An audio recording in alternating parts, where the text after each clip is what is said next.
मित्रों नमस्कार, कैसे हैं आप सभी लोग। उम्मीद करते हैं आप लोग अच्छे होंगे और पढ़ाई अच्छे से कर रहे होंगे। दोस्तों हम हिंदी के एक नए टॉपिक के साथ आज फिर से उपस्थित हैं आप लोगों के बीच। आज का टॉपिक है मित्रों शब्द रूप। क्या है? शब्द रूप। ठीक, शब्द रूप के बारे में थोड़ा लिखे हैं, इसको पढ़िए। पद या शब्द रूप का संबंध, पद या शब्द रूप का संबंध एक और शब्द से है तो दूसरी ओर वाक्य। पद या शब्द रूप का संबंध एक और तो शब्द से है और दूसरी ओर वाक्य से, क्योंकि वाक्य प्रयुक्त शब्द ही पद हैं। वाक्य प्रयुक्त शब्द ही पद हैं। ठीक, आइए इससे रिलेटेड हम कुछ प्रश्नों को लेकर आए हैं, तो प्रश्न डिस्कस करते हैं मित्रों। प्रश्न नंबर 1 है मित्रों, कवि का स्त्रीलिंग शब्द है। कवि का स्त्रीलिंग शब्द क्या है? ये परीक्षाओं में ज्यादा पूछा जाता है, तो इसको ध्यान से देखिएगा। ठीक, तो ऑप्शन ए है मित्रों कवित्री, ऑप्शन बी है कवियत्री, कवयत्री, ऑप्शन सी है मित्रों कवयित्री, ऑप्शन डी है कवियत्री। तो कवि का स्त्रीलिंग बिलो मित्रों क्या हो जाएगा? कवि का स्त्रीलिंग शब्द क्या हो जाएगा? ये हो जाएगा कवयित्री। ठीक, इसको कवयित्री बोला जाता है, तो इसका सी ऑप्शन सही उत्तर हो जाएगा। अगला प्रश्न है मित्रों, निम्नलिखित में से कौन सा शब्द सदा बहुवचन में प्रयोग होता है? इनमें से बताना है कौन सा शब्द है जो हमेशा बहुवचन में प्रयुक्त होता है। तो ऑप्शन ए है मित्रों शिशु, ऑप्शन बी है भक्ति, ऑप्शन सी है मित्रों पुस्तक, ऑप्शन डी है प्राण। तो शिशु का अगर बहुवचन बनाएंगे तो क्या हो जाएगा? शिशुओं। ठीक, और भक्ति का बनाएंगे तो भक्तियों हो जाएगा या भक्तियां हो जाएगा, और पुस्तक का पुस्तकों होता है या पुस्तकें होता है। लेकिन प्राण जो शब्द है ये हमेशा बहुवचन में रहता है। प्राण, आंसू, ठीक, ये शब्द जो है प्राण, आंसू, दर्शन, ये हमेशा बहुवचन में रहते हैं। ठीक, तो ऑप्शन डी इसका सही उत्तर हो जाएगा मित्रों। अगले प्रश्न में चलते हैं।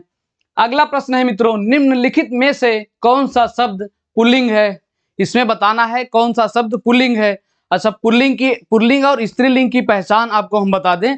जब कोई शब्द हो उसमें अच्छा या अच्छे लगाते हैं आप, तो उससे जो भाव आता है तो उससे थोड़ा बहुत निष्कर्ष निकल जाता है कि ये स्त्रीलिंग होगा कि पुल्लिंग होगा। ठीक, तो इसमें आइए देखते हैं।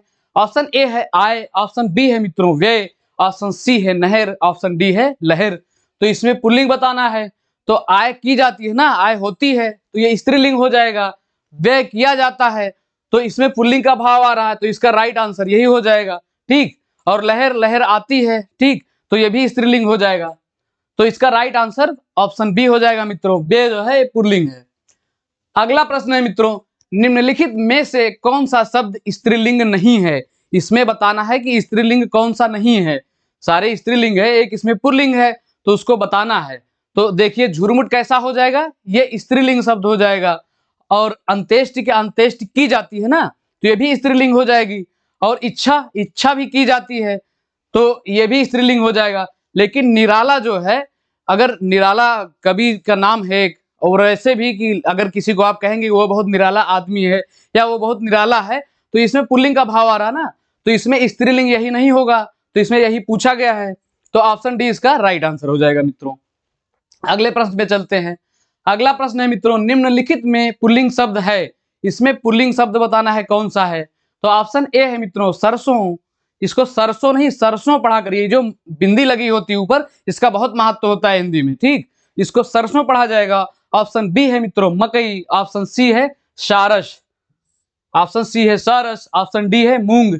तो इसमें पुल्लिंग पूछा है, तो इसमें सारस जो है ये पुल्लिंग हो जाएगा। अब बार बार हम आपको नहीं बताएंगे पहचान करके, आप एक बार आपको बता दिए तो आप पहचानते रहिएगा। ठीक, नहीं तो बहुत टाइम होगा, क्वेश्चन भी करना है। तो अगले प्रश्न पे चलते हैं मित्रों। अगला प्रश्न है साथियों, निम्नलिखित शब्दों में कौन स्त्रीलिंग है? इसमें बताना है कौन स्त्रीलिंग है। तो ऑप्शन ए है मित्रों रत्न, ऑप्शन बी है मोती, ऑप्शन सी है नकल, ऑप्शन डी है बचपन। तो रत्न जैसे प्रेम रत्न धन पायो, तो ये हो जाएगा पुल्लिंग हो जाएगा। और मोती, मोती चमकता है कि चमकती है? मोती चमकता है, तो ये पुल्लिंग हो जाएगा। नकल की जाती है, हाँ, तो ये स्त्रीलिंग हो जाएगा मित्रों। ठीक, बचपन आता है कि बचपन आती है? बचपन आता है या बचपन चला गया, तो ये पुल्लिंग हो जाएगा। तो इसमें स्त्रीलिंग जो है ये नकल हो जाएगा। ठीक, ऑप्शन सी इसका राइट आंसर हो जाएगा साथियों। अगला प्रश्न है मित्रों, कारक के भेद हैं। कारक के कितने भेद हैं ये पूछा गया है। तो कारक जो होता है ना, कर्ता ने कर्म को आप ऐसे सीरियल वाइज याद करते हैं ना, कर्ता कर्म अपादान संप्रदान संबोधन, ये जो होते हैं ये 8 होते हैं। ठीक, तो ऑप्शन डी इसका राइट आंसर हो जाएगा मित्रों। अगले प्रश्न में चलते हैं।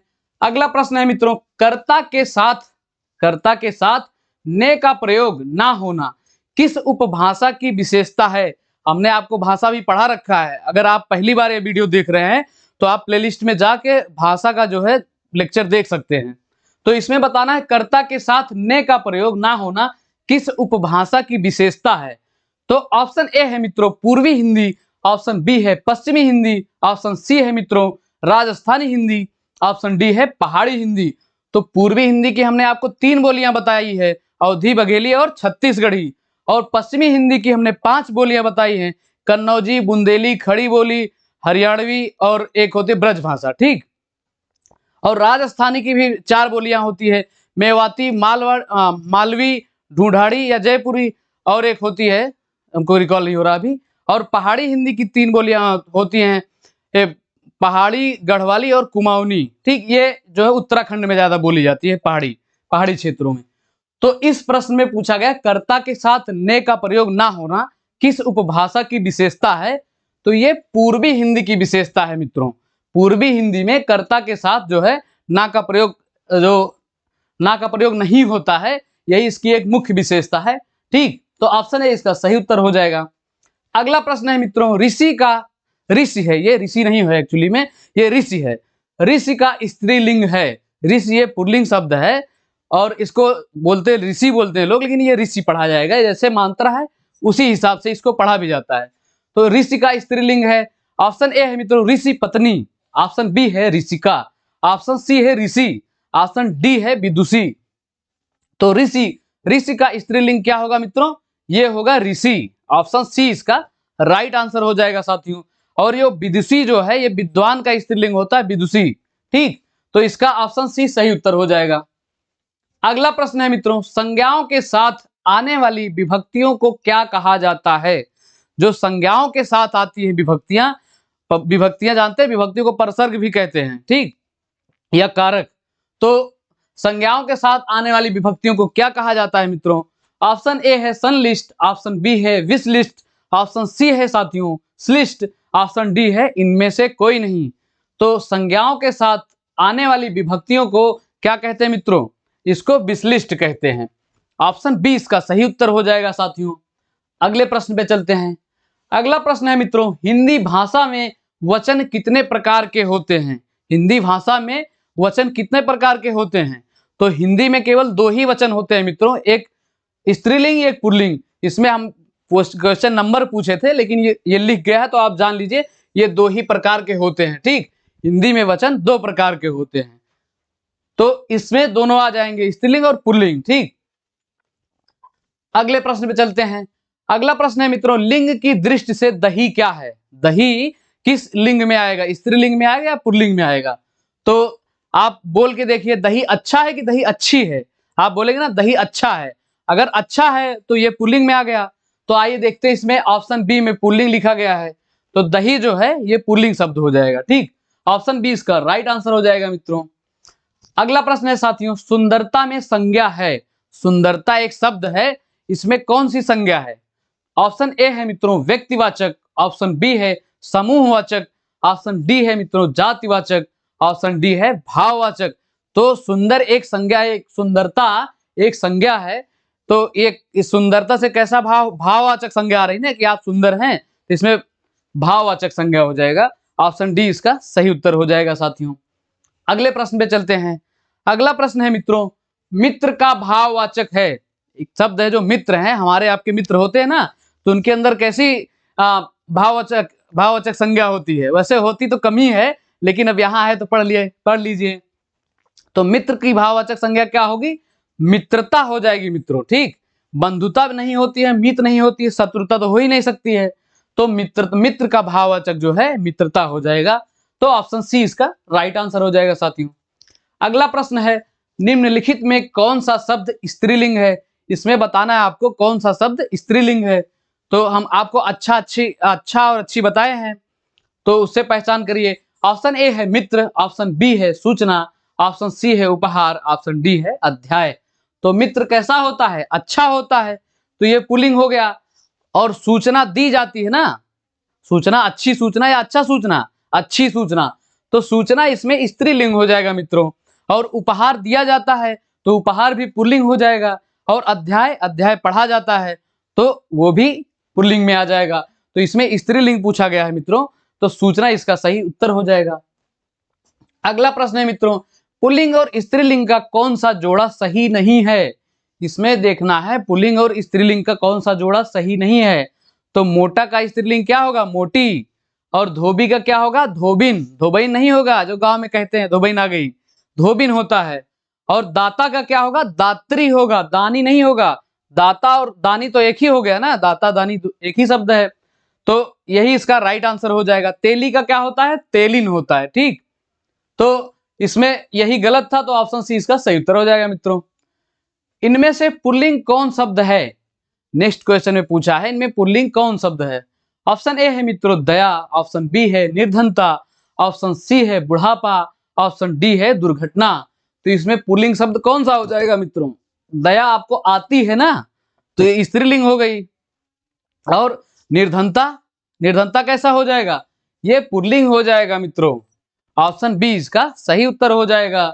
आपको जो ट्रिक बताया ना, अच्छा अच्छी, तो उसी से या शब्दों को वाक्य में अगर प्रयोग कर लेंगे तो ज्यादा दिक्कत नहीं होगी, आपको स्त्रीलिंग और पुल्लिंग आसानी से आ जाएगा। ठीक, अगला प्रश्न है मित्रों, राष्ट्र की भाववाचक संज्ञा है, एक शब्द है राष्ट्र, तो इससे कैसी भाववाचक संज्ञा बनेगी?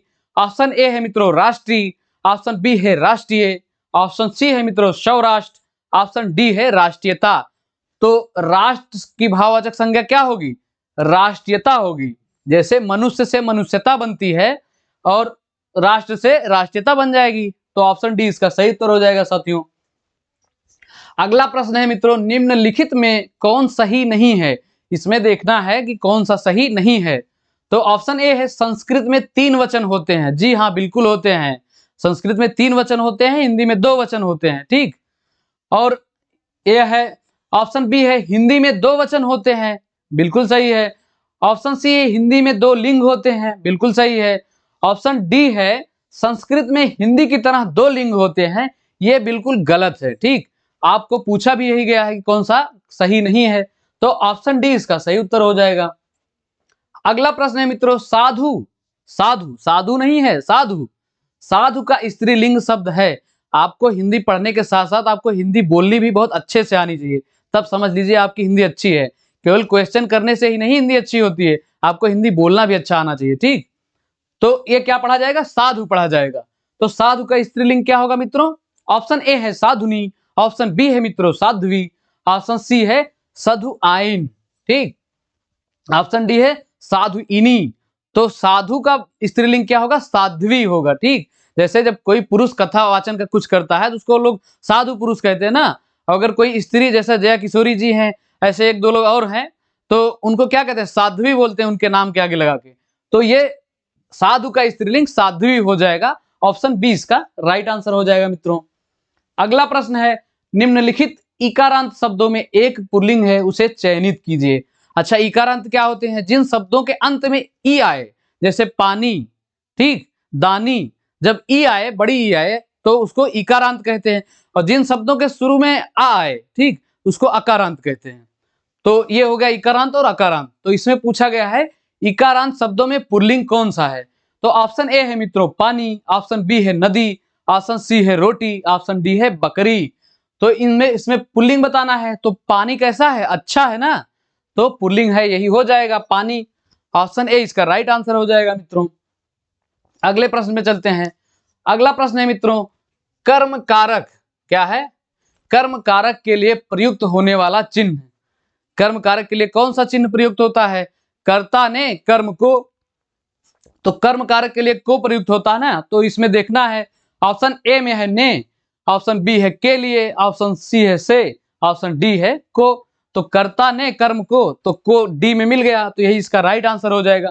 उम्मीद करते हैं ये सब आपको पता होगा कि किसको कहते हैं। कर्ता ने कर्म को, करण के लिए, कर्म से, और ये संप्रदान से, अपादान के लिए, अपादान जो अलग होने के लिए से होता है। ठीक, तो ये सब आपको पता होगा, जनरल चीजें, इसलिए हम यहाँ नहीं बता रहे हैं। ठीक, अगले प्रश्न पे चलते हैं।